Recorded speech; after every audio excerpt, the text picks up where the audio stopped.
Welcome to another episode of What's My Hair Colour Today? Because it does change, doesn't it? It does change, and I love it that way. And you know what? The topic of conversation for today is actually just that, the fact that if I change my hair colour, I'll get hundreds, if not thousands of likes and comments. But if I talk about something really highly impactful that maybe gives people some feels that they don't want to feel, they'll just breeze along by. So my sole purpose, now I've shifted from this industry to a completely different industry, is to try and shine a little bit of light on some of the stuff that we really need and get people away from the distractions of the things that we don't really need but we consume. And that's really difficult. It's so tough. So I'm trying some different techniques, and I've got some little tricks that I'm going to use to see if I can carry on this mission in certain ways. So keep an eye out and see if you can notice my little tricks that I'm going to be using from my experience in the media and the fashion industry to flip it on its head, which I'm known for, and try and get the really good conversations that we need coming out. So that's my plan. Hopefully you will tune in for the next podcast episode, because it's going to be a good one. It's going to be a really good one. And I might even do a live as well. I'm thinking about doing a live on Facebook and other platforms. Let's see what happens, eh? See what happens. So I'm going to kind of rewind it back a little bit and just expand on my story. So obviously in one of the very first episode, I was talking about my Batman origin story and some of the stuff that's cropping up later in life for me when I'm doing my stuff, doing my shadow work and my self-care work, and making me realise that even though I had a really, happy, nice childhood and nothing really happened, really when you drill down, you start to identify your behaviours and some of the stuff that keeps popping up for you. There's a lot going on that you're unaware of, because there's a lot of subconscious stuff, which is my new passion. I say new, it's like the last 10 years. I've been studying psychology and human behaviour and neuroscience. But it's really interesting once you start to understand some of those concepts. You start to look at things very differently, and you start to realise that actually you can really make some massively profound changes in your life by having this understanding. And there's like lovely machinery just started up outside, which is winning. And knowing this street, we have beautiful, amazing neighbours, but there's a lot of construction work that happens. So I'm not even going to wait for it to go away, because it probably won't. So let's crack on regardless. So yeah, once you understand and you start to get some of that knowledge through, you can start to peel the layers back and start to think about some of the experiences you might have had early on and how they've shaped and sort of programmed things in. And most of the work that I'm doing at the moment and have done for the last few years is around that, around neuroscience and around the subconscious mind, and the exciting knowledge that we have now around neuroplasticity, that we can change it. We're not just stuck with it, that old fixed mindset of, well, that's just the way it is, so it's tough. That's no longer a thing. We know we can actively, and we do actively change through our experiences, the way our brain is actually modelled. So I would like myself personally, and to help other people, get into the control panel and start to rewire. Start to do things that will change the way their brain works for a more productive, happier, more peaceful, more fulfilled life that kind of lines up with your sole purpose and, the reason you're here, and so you can live your best life and do all the things that, you're here to do. So in order to do that, it's taken quite a significant shift in my own life and an awful lot of training and learning, which will go on forever and ever and ever, because you always learn, don't you? You always learn. But it's what you do with that knowledge and how you apply that knowledge, which is key. So the reason we've got the podcast now, and the reason that I've got lots of digital infrastructure being built in the background, is for that reason, so that I can start to get this awareness out there. And what I found over the last few years is that it's very difficult. It's really difficult. And if you're in the helping industry, if you do similar work to me, you'll probably resonate with this, because you know the things that will help people to feel better. And you will try to put that out there. But the way our brains have been programmed over the last, probably, the last 50 years or so through sort of media, people are just not connecting the dots, and they are skimming over the surface. And it's that whole sleepy thing, just absolutely blinkers on with certain content, consuming specific content. Now, the disparity there for me is that most of the people that I see in the media, anywhere, and in real life, in person, anywhere, are not particularly happy or fulfilled.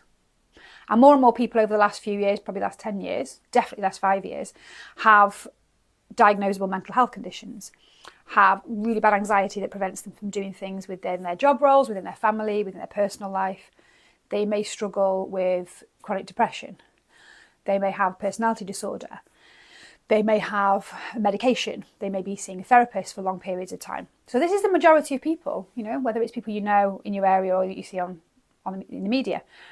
So everyone's feeling pretty shitty. We know that. That's a given. Things aren't great. Society is totally mismatched. We're at odds with our environment. Something's not right, yeah? Okay? We know that. That's not news. But there's a lot of resource out there, and there are a lot of people who have a lot of knowledge, and there are a lot of things out there that could make a huge, big difference. So where's the gap? So why isn't everyone just feeling all sunshine and rainbows all of a sudden? And I feel like my unique perspective and filter from working within the media and within fashion and beauty in those industries for so many years is that psychology again comes into play. And whether you believe that this is a sort of sinister, organised process, or whether you think it's just the way it is and it's fluke and look where we've ended up, it's not so great, is irrelevant. The fact is it's what's happening is our minds have kind of been programmed into consuming certain things to make us feel better. So, for example, if there's a problem in your life, then you are automatically looking for a solution to that problem. And if that problem is that you don't think you're as good as the next person, then you're automatically looking for a fix, looking for a solution to make you as good as that next person, so that you won't be judged and you will measure up and you will be chosen and you will be accepted and you'll be happy because everyone else is happy because they've got that thing or they're doing that thing and they're all over my screen, so I just need to do that, and then finally that void will be filled and finally I'll be happy again. So, and there's a very clever process around that with what we are presented with on our screens, and that whether that's phones, our tablets, our laptops, our learning content, our TVs, movie theatres, advertising. There's a really clever, smart, sophisticated, intelligent process in creating gaps, creating problems, creating things that make us feel unfulfilled and not good enough and not worthy, and we need to attain to something else, and who we are actually isn't good enough because that's better. Don't forget, I worked in this industry for many, many years. And when you start to actually realise that and connect the dots, it's like a penny drop moment. But then you can see so many people out there who are absolutely in the depths of suffering, who aren't aware of this stuff and who are just consuming. So how do you break that cycle? Because you can talk till you're blue in the face and you can put all this stuff out there. But I'm experiencing this myself at the moment. The people who are so desperately unhappy and desperately looking for something to take the pain away, something to fill the void. No, I don't want that, I want that. And you can't break through. So I'm trying to find some little ways, in this particular focal point. Some of the media that I'm going to put out is going to be directed at that, to see if I can kind of flip things around a little bit and start those just jumpstart the conversations. So I'm going to be using my old industry for that reason, and I'm reusing certain tricks. So let's just see what happens with that. But I can remember the turning point in my life, which is, you know, part of my Batman origin story. Through all of my experiences in childhood, which I was unaware of, you know, until, you know, the last 9 years. So during the process of my career, I had no idea about why I was doing what I was doing, or that there was anything wrong with what I was doing. And then there wasn't anything wrong with it. But as far as my sole purpose goes, it was mismatched and misaligned. So I had an idea of what perfection was, of what beauty was, of what I should be attaining to, both physically and in my career. And I had a lot of wrangling, especially when I hit my 20s and I had my first baby. So when Callum was born, I had this idea that, oh man, I'm going to have to stop dyeing my hair now. I'm going to have to take my piercings out. I'm going to have to, you know, I'll go blonde, because that seems to be the most, you know, a lot of people are blonde and that seems to be what everybody wants me to do. So I'll do that. And I own a salon, and, you know, I can't be rocking up in cowboy boots and, you know, the clothes I could feel comfortable in. Can't express myself the way I feel comfortable doing. So I'll get myself a nice therapy tunic and I'll conform. I'll abide by the rules. I think that lasted about a year, maybe, out of my whole life. Maybe, I can't remember. It was just so long ago, I can't remember. But I remember the whole time feeling like my wings were clipped and really constrained, and thinking, God, is this it now? Is this like, have I had my creative expression? Have I kind of had my bit, and now it's just got to do what everybody else wants or what I'm supposed to do? And then I kind of went through a period of thinking, nah, bollocks to that, I'm not doing that. And that's when the hair dye came back out. And obviously, that you know, ever since then, part of my branding has been the stories, the artwork, the ever-changing hair colour, the musical references, the me wearing what the hell I want to wear and feeling comfortable. Even there's a period of time where if I was going up doing speaker gigs, I would change as much as I could, and I would be as corporate as I could, even with the hair. It's before I had the hand tattoos, but I would wear long sleeves and I'd get on the stage trying to sort of, let's play acts at what people want to see. And then I kind of, as you get older, things change, don't they? But then I started to realise, that's not good either. It's not authentic. So then I kind of thought, well, wherever I'm asked to do and wherever I'm asked to go, I'm going to rock up how I feel comfortable and how I want to present myself. And hopefully what I have to say and the language that I use and the way I present it is enough to be able to change people's perceptions just by the way they might judge me when they first see me. And that's been part of my, my experience intentionally. And I stand in that, and I like the way that works, because it does make people think a bit differently about what they might perceive someone who presents themselves like I do, and what they would expect them to be like, to do for a living, to aspire to be, the language they use. So it's good to do. So I've done that, for many, many years now. And I had this idea in my head, apart from I sorted out the physical stuff, thought, this is me.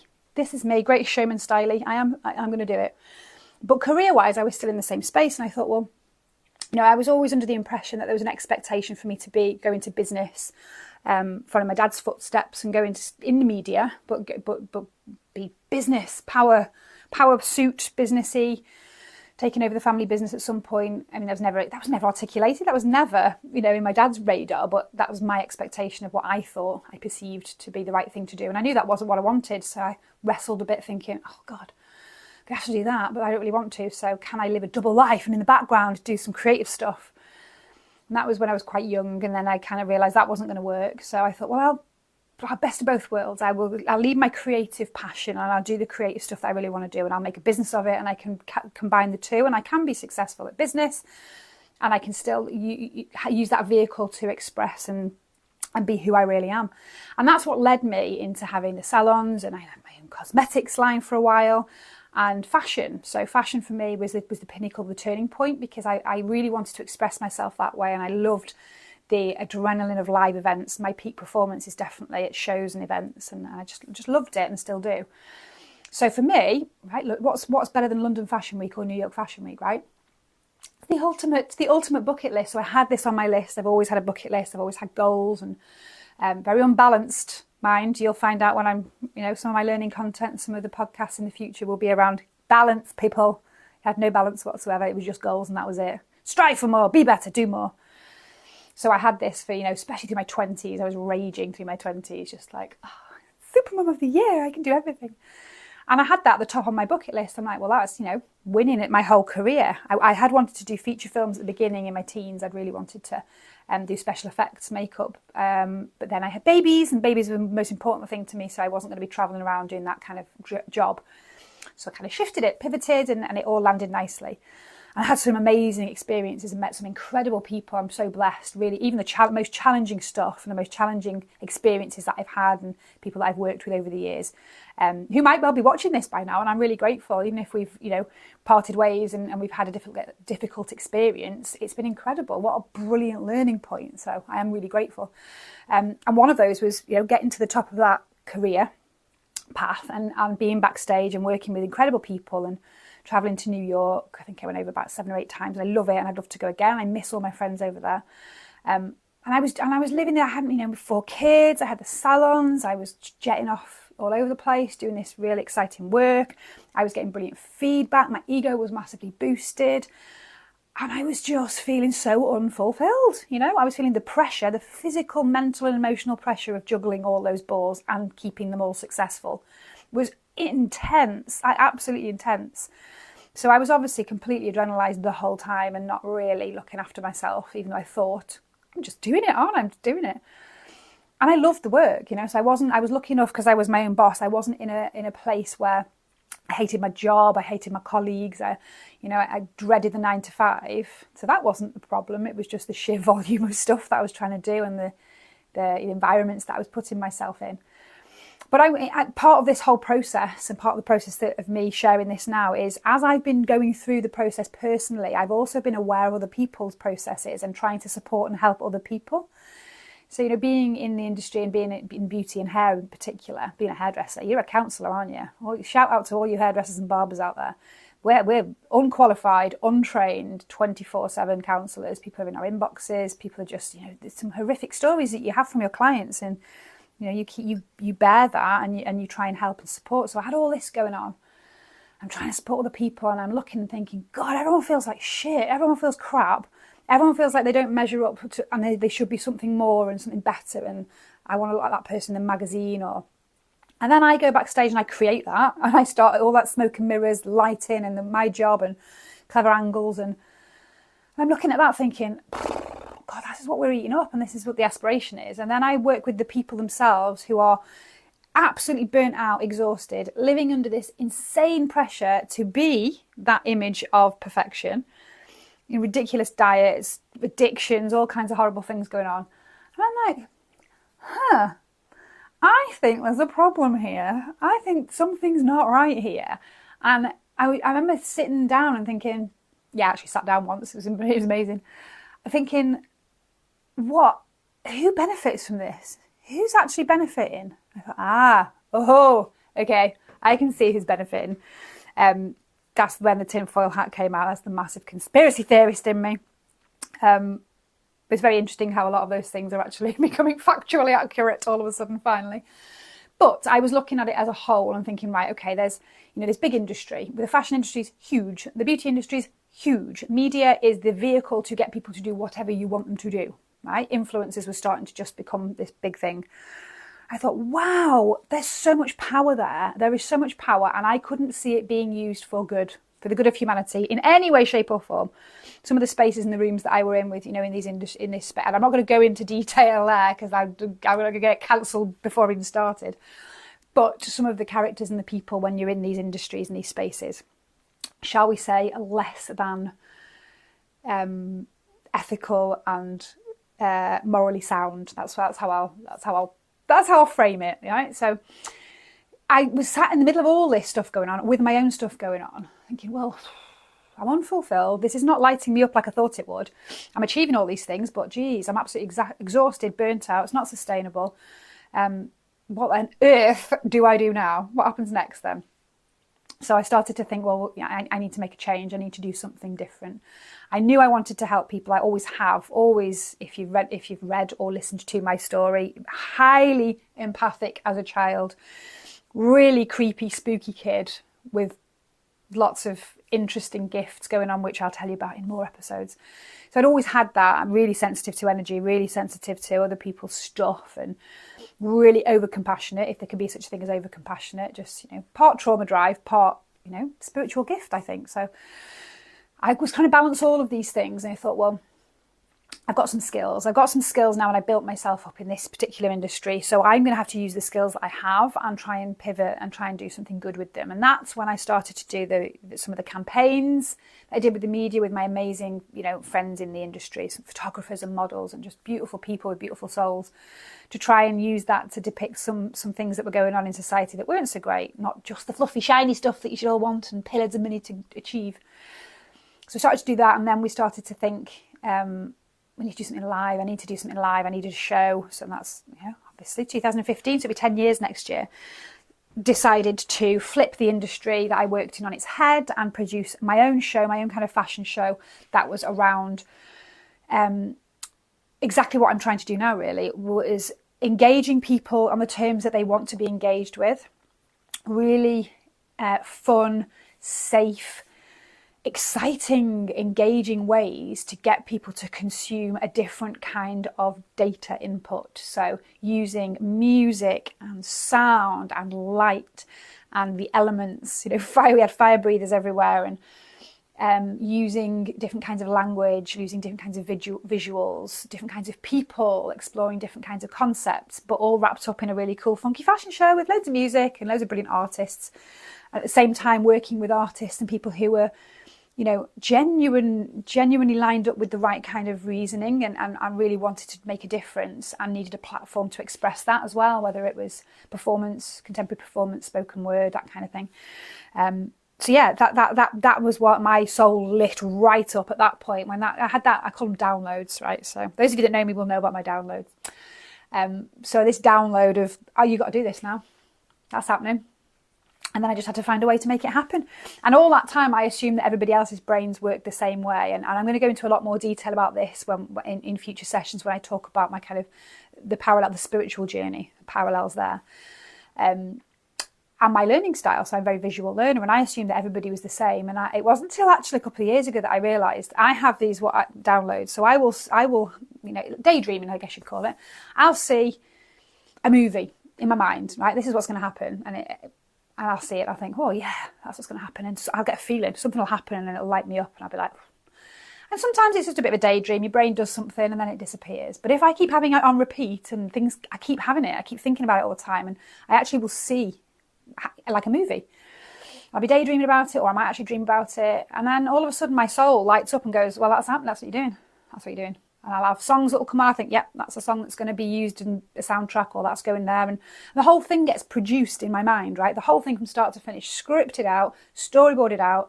I'll start scribbling down. I'll start kind of creating mind maps and things like that of how it's going to happen. And I have absolutely no doubt in my mind at this point that, well, that's what I'm doing next. That's it. That's what's happening. I just have to then chunk it back into practical steps to make it happen, because I see the overall. And I know a lot of people like, this is really weird, because they'll have a concept given to them and they will see the next step, and then the next step and the next step.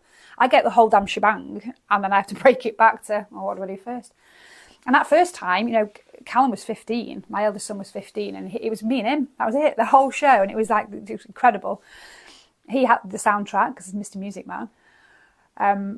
Yeah, the whole thing was just like, I'm going to do it. So there, I'm going to do it. I've got to do it. That's it. My soul's lit up and it's singing at me, and that's what's going to happen. And that was kind of the beginning of everything else that's happened over the last decade. And that was my inner self and my sort of spark, my light burning and going, right, this is the path. You're there, things aren't right. You can see the problem and it doesn't sit well with you.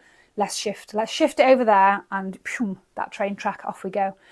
So that's what's been happening ever since. But bringing it back to the topic of conversation, my biggest frustration is that when I was in the other space, it was very easy to engage with people, and it was very easy to get people to do anything because they wanted to watch the new hair colour, or a hair tutorial, or a makeup tutorial, or what was going on in the magazines. And it's really easy because that's the stuff that people want to consume. And then when I shifted a little bit and I started to think, right, I've actually got the solutions here, or I have access to people and resources that could provide some solutions. So the reason that you're, feeling crappy and distracting yourself with all this crap, there's an actual solution over here. And you think, great, there you go. I will get out to as many people as they can, and I'll help make a change. And it's really confusing and interesting when you do that and it's just met with glazed over or just completely bypassed. And it's because it's all around psychology, and it's what we're going to move on to looking at next. And in my new learning platform, we're going to have some bite-sized modules around this if you're interested. It's just psychology. It's just how the brain works. It's what the subconscious mind feels comfortable with at the time. It's reaching for a quick fix. It's much easier to distract yourself than it is to actually sit with some feelings that might have been buried down and you don't want to feel. And now I've been on that path for a while of doing a lot of shadow work. Another topic I'm going to go into. I can tell you firsthand and guarantee that feeling some feelings, right? Digging down, it's not as scary as you think. You think like that, once I pop that lid off, I ain't going back. Or once I start crying, I'm never going to stop. That resonates, then I hear you. But that's not how it works, right? It's just a way to your saboteur and stopping you from going there. Once you start to feel some feelings and process some of the stuff that's stuck, everything starts to shift and everything starts to reframe a little bit. But you have this little saboteur that will do anything to stop you from doing that. Anything. It will distract you with alcohol, with drugs, with scrolling on your phone incessantly, with social media, with behaviours, shopping, anything but that. Anything but looking at my own stuff. I'll fix everybody else instead. I'm going to sort out all these problems. I'm going to work really hard, overwork, anything but that, right? So it's really hard to get people to do that. That's my challenge in life, is to get people to do the deep shadow work, because that is when everything changes, literally. And my question to finish on for you is, if this is hitting, if this is resonating at all, are you happy with the way you feel at the moment? So the fact that we're distracting ourselves 24/7 from feeling some shit that's buried over here, does that mean that this stuff day to day is perfectly wonderful and great, you feel amazing? Because I think the chances are you probably feel like shit, whether it's physically, whether it's pain, whether it's emotionally, whether it's anxiety, whether it's depression, something else that's going on. It's probably not feeling great. And in actual fact, that probably feels 10 times worse than actually just doing a little bit of weeding and actually getting some stuff out, which will change your life completely. So just sit with that and just think about it, because if things are feeling crap, then it's maybe because the distractions are not the answer that you are looking for. All of the distractions are not the fix. There is no fix. It has to be the stuff that you're avoiding and the stuff that you're keeping buried. And it's okay and it's cool, and there's ways to do that really well. And that's my whole life now, is shifted from that shiny stuff, from the shiny distractions to the deep stuff. And my Care Bear light that I am shining out, and I always have since I was a little kid, is for that reason, is to go down in them spaces. That was bad grammar. Is to go down in those spaces where it's dark and we're hiding and we don't want to do that stuff, and just illuminate it all. Shine that light and help people to kind of move through, just as I'm doing myself. Really walking the talk, and just shine a light on the stuff, and then they're not scary anymore, and it's okay, and you can kind of bring it up, process it, piss off, move along, don't need you anymore. And honestly, the shifts are just incredible.